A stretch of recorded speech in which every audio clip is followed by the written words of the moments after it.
Gempa tektonik berkekuatan 4,8 skala Richter mengguncang Bali Sabtu 16 Oktober.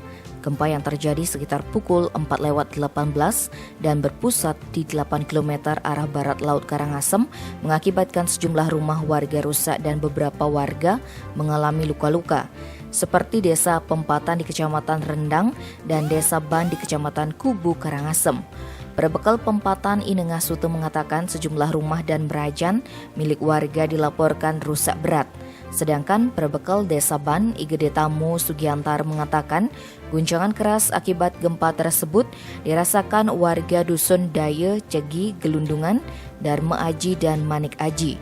Sejumlah rumah warga rusak, namun pihaknya masih melakukan pendataan termasuk warga yang mengalami luka-luka. Gempa tektonik 4,8 terjadi Sabtu 16 Oktober sekira pukul 4:18.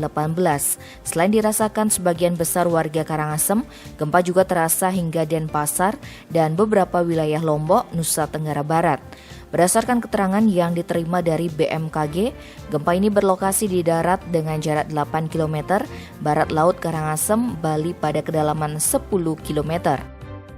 Kepala Balai Besar MKG Wilayah 3 Denpasar Agus Wahyu Raharjo dalam keterangan mengatakan hasil analisa BMKG gempa ini merupakan jenis gempa bumi dangkal akibat aktivitas sesar lokal dan tidak berpotensi tsunami.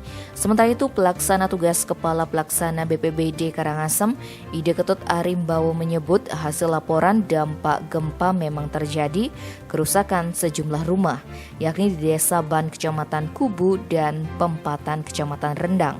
Sejumlah warga di Ban dilaporkan mengalami luka-luka, 2 orang mengalami patah tulang, masing-masing asal Banjar Bunga dan Banjar Daya Desa Ban.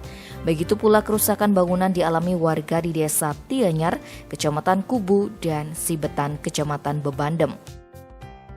Tim Bali Express melaporkan.